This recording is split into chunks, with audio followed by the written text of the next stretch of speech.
तो जिस मुकाबले से शुरू हुई थी आईपीएल 2023 की कहानी, उसी मुकाबले से आज शुरू होगी इसके अंजाम की दास्तान। और शाम को 7:30 बजे से चेपॉक के मैदान पर भिड़ेंगे चेन्नई सुपर किंग्स और गुजरात। यानी कि एक तरफ 4 बार आईपीएल टाइटल अपने नाम करने वाले सबसे एक्सपीरियंस कप्तान थाला महेंद्र सिंह धोनी की टीम, और दूसरी तरफ पहले ही सीजन में अपनी टीम को चैंपियन बनाने वाले युवा ऑलराउंड कप्तान हार्दिक पांड्या की सेना होगी। यानी कि एक तरफ शुभमन गिल होंगे तो दूसरी तरफ होंगे ऋतुराज गायकवाड़, एक तरफ होंगे राशिद खान तो दूसरी तरफ तीक्षाना की मिस्ट्री होगी, एक तरफ अगर होंगे रविंद्र जडेजा तो दूसरी तरफ चलेगा राहुल तेवतिया का बल्ला। यानी कि इवनली मैच्ड टीम्स है, इवन इनकी स्ट्रेंथ है, इवन इनकी वीकनेस है। और चेपॉक के मैदान पर जहां चेन्नई के शोर में गुजरात के ऊपर परफॉर्म करने का दबाव होगा, वहीं लंबे समय के बाद अपने होम ग्राउंड पर खेल रही प्लेऑफ खेलने के लिए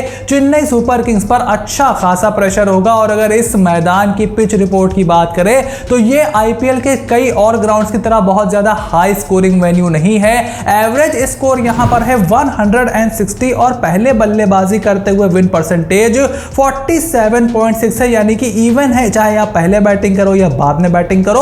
और हाईएस्ट स्कोर इस मैदान पर इस साल चेज हुआ है 201, जो कि पंजाब किंग्स ने चेज किया था against the Chennai super Kings. तो ऐसा नहीं है कि अगर आप बाद में बल्लेबाजी करते हो और बड़ा स्कोर सामने है तो आप उसको चेज नहीं कर सकते। हालांकि इस प्लेऑफ के लिए किस तरीके से विकेट को तैयार किया गया है यह देखना बहुत ही इंटरेस्टिंग होगा, क्योंकि एक तरीके से इसको थोड़ा सा न्यूट्रल बनाने की कोशिश जरूर की जाएगी। क्योंकि आपने जब डिसाइड किया था तब आपको पता नहीं था कि चेन्नई ही अपने चेपॉक पर खेलने उतरेगी, लेकिन चेन्नई जहां भी जाती है वो उनका होम ग्राउंड बन जाता है। तो इस मैच में भी हमें और कोई उम्मीद नहीं करनी चाहिए, भले ही सामने डिफेंडिंग चैंपियंस ही क्यों ना खेल रहे हों। वहीं अब आ जाते हैं हमारे सबसे शानदार सेगमेंट, यानी कि दोनों ही टीमों की प्लेइंग 11 में क्या बदलाव होंगे, दोनों ही टीमें किस प्लेइंग 11 के साथ उतरेंगी, उस पर फटाफट नजर डालते हैं। और अगर गुजरात टाइटन से शुरू करें तो पिछले मैच में आरसीबी को घर भेजने के बाद इनके हौसले और भी ज्यादा बुलंद हो गए हैं। शुभमन गिल के साथ रिद्धिमान साहा पारी की शुरुआत करेंगे,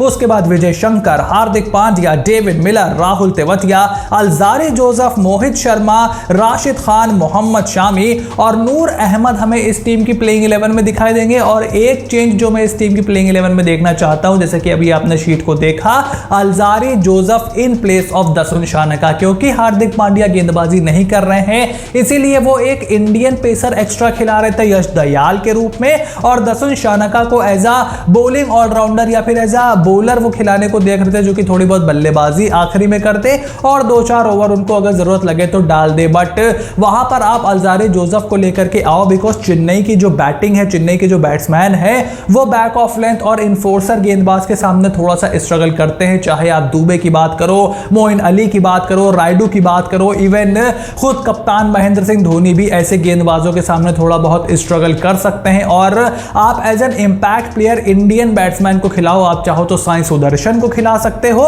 या फिर आप अभिनव मनोहर की तरफ भी देख सकते हो, क्योंकि दोनों ही बंदों ने बहुत ही अच्छा प्रदर्शन किया है जब उनको इस साल मौका मिला है। वहीं चेन्नई सुपर किंग्स की प्लेइंग 11 पर अगर हम नजर डालें तो ऋतुराज गायकवाड़ के साथ डेवन कॉनवे पारी की शुरुआत करेंगे, देन अजिंक्य रहाणे, शिवम दुबे, अंबती रायडू, मोइन अली, रविंद्र जडेजा, एमएस धोनी, दीपक चहर, तुषार देशपांडे और मनीषा तीक्षाना इस टीम की स्टार्टिंग प्लेइंग 11 होगी। और अगर ये पहले गेंदबाजी करते हैं तो पाथिराना इनके स्क्वाड में आ जाएंगे, और अगर ये पहले बल्लेबाजी करते हैं तो पाथिराना आपको एज एन इंपैक्ट प्लेयर इनकी टीम में दिखाई देंगे। तो बहुत ज्यादा बदलाव चेन्नई सुपर किंग्स नहीं करेगी, ना ही गुजरात टाइटंस करेगी। हालांकि जीटी को एक बदलाव जरूर करना चाहिए, अल्जारी जोसेफ को अपने स्क्वाड में जरूर खिलाना चाहिए against this Chennai super Kings. वहीं चेन्नई सुपर किंग्स के लिए बदलाव की बहुत ज्यादा गुंजाइश है ही नहीं। वहीं इस बड़े मैच के लिए दोनों ही टीमों के की प्लेयर्स पर अगर हम नजर डालें तो 3 की प्लेयर मैंने पिक किए हैं दोनों ही टीमों से। चेन्नई सुपर किंग्स के की प्लेयर अगर हम देखें तो मेरे ख्याल में डेवन कॉनवे, अंबती रायडू और दीपक चहर इस टीम के 3 की प्लेयर होने वाले हैं। डेवन कॉनवे ने बहुत ज्यादा रन बनाए हैं इस मैदान पर चेन्नई सुपर किंग्स के लिए, लेफ्ट हैंडर है, शुरुआत में सीम को अच्छा खेल सकते हैं और जैसे जैसे पारी आगे बढ़ती है उनका स्ट्राइक रेट ऊपर की तरफ ही जाता है, बहुत ज्यादा वो स्लो नहीं होते, एक अच्छी इंटेंट से बल्लेबाजी करते हैं और स्पिन को बहुत अच्छा खेलते हैं। ऐसे में राशिद खान और नूर अहमद की थ्रेट को काउंटर करने के लिए डेवन कॉनवे का चलना बहुत ज्यादा जरूरी है। उसके अलावा अंबती रायडू का नाम देख करके कुछ लोग जरूर सरप्राइज हुए होंगे, लेकिन अंबती रायडू को राशिद खान को अच्छा खेलने का बहुत ज्यादा तजुर्बा है। काफी अच्छी पारियां उन्होंने राशिद के अगेंस्ट ऑलरेडी खेल रखी हैं और इस मैदान पर अंबती रायडू प्रेफर जरूर करेंगे और चेन्नई सुपर किंग्स को बहुत ही ज्यादा दरकार होगी अंबती रायडू का बल्ला चलने की ऑन दिस ग्राउंड। वहीं दीपक चहर को नए बॉल से शुरुआत में विकेट झटकने होंगे। शुभमन गिल के सामने उन्होंने ठीक ठाक गेंदबाजी पास्ट में कर रखी है। उसके अलावा विजय शंकर हो गए, हार्दिक पांड्या हो गए, अगर इनके विकेट शुरुआत में दीपक चहर निकाल करके दे देते हैं चेन्नई सुपर किंग्स को तो सीएसके का पलड़ा जरूर झुक जाएगा। बिकॉज शुभमन गिल हो गए, साहा हो गए, इन्होंने अकेले दम पे बहुत ज्यादा रन बना करके रखे हैं, खास करके शुभमन गिल ने फॉर गुजरात टाइटंस। वहीं गुजरात टाइटंस के 3 की प्लेयर की बात करें तो मेरे ख्याल में शुभमन गिल, हार्दिक पांड्या और राशिद खान 3 की प्लेयर्स होने वाले हैं यहां पर गुजरात टाइटंस के लिए। Shubman Gill for the obvious reason जिस तरीके की फॉर्म में वो चल रहे हैं, पेस और स्पिन दोनों को अच्छा खेलते हैं और इस मैदान पर अगर वो थोड़ा समय लेकर के भी बल्लेबाजी करते हैं तो जीटी माइंड नहीं करेगी। वहीं हार्दिक पांड्या को अब इस टीम के स्पिन हिटर के तौर पर अपनी भूमिका में आना पड़ेगा और मिडिल ओवर्स में अगर हार्दिक पांड्या बल्लेबाजी कर रहे होते हैं तो मोइन अली हो गए, रविंद्र जाडेजा हो गए, इवन थीश शना हो गए, उनके लिए बहुत ही डिफिकल्ट होगा हार्दिक पांड्या को गेंदबाजी करना। वहीं राशिद खान को अगर जिस तरीके से वो अभी तक पर्पल कैप की रेस में बने हुए हैं और उसके और करीब अगर वो जाना चाहते हैं तो इस मैदान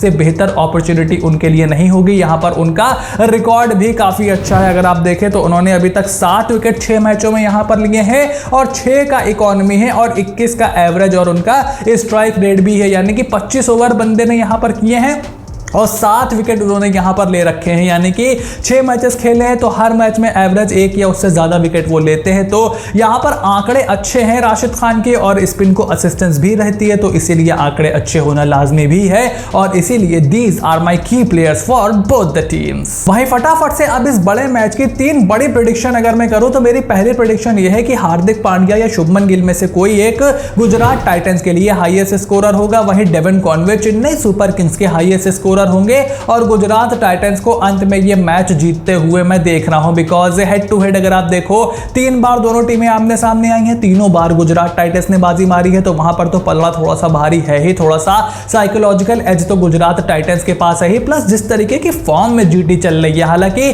सेकेंड बेस्ट टीम आईपीएल की उनके सामने है, एक एक्सपीरियंस कप्तान आईपीएल का उनके सामने है, बट कोई ना कोई अपना हाथ हमेशा खड़ा कर देता है गुजरात टाइटंस के लिए और अगर स्पिन को असिस्टेंस यहां पर मिलती है तो जीटी का स्पिन अटैक भी मुझे थोड़ा सा बेटर दिखाई देता है as compared to the Chennai super Kings. और अगर पेस बॉलिंग की बात करें तो वो तो फिर जीटी की बेहतर है ही compare to Chennai super Kings और उनके प्लेयर्स भी थोड़े से ज्यादा बेटर फॉर्म में हैं एज कंपेयर टू सीएसके। तो मैं यहां पर गुजरात टाइटंस के साथ जा रहा हूं, लेकिन मेरा क्या है, मेरी तो प्रेडिक्शन लगी ही रहती है, लेकिन आपकी प्रेडिक्शन क्या है? Make sure to write it in the comment section down below कि इस बड़े मैच में क्वालिफायर 1 में आखिर कौन बाजी मार के सीधा अपना टिकट फिनाले के लिए कटा लेगा और किसको पहले एलिमिनेटर मुकाबला देखना पड़ेगा और फिर क्वालिफायर 2 खेलना पड़ेगा। फटाफट से अपने ओपिनियन कमेंट बॉक्स में लिख करके जरूर बताइएगा। आई होप वीडियो आपको एंटरटेनिंग और इंफॉर्मेटिव लगी होगी। अगर ऐसा है then make sure to click on the subscribe button, press the bell notification, become part of the family, क्योंकि अब बिल्कुल लास्ट मोमेंट पर आईपीएल 2023 आ गया है। पता ही नहीं चला 2 महीने कब गुजर गए हैं। तो हमारे साथ बने रहिए, इसी तरीके की वीडियोस को एंजॉय करिए। फ्यूचर के लिए भी हमने कुछ वीडियोस ऑलरेडी तैयारी कर रखी हैं, कुछ वीडियोस अपलोड भी हो चुकी हैं, उनका भी मजा लीजिए। Stay tuned and I will see you soon in the next video.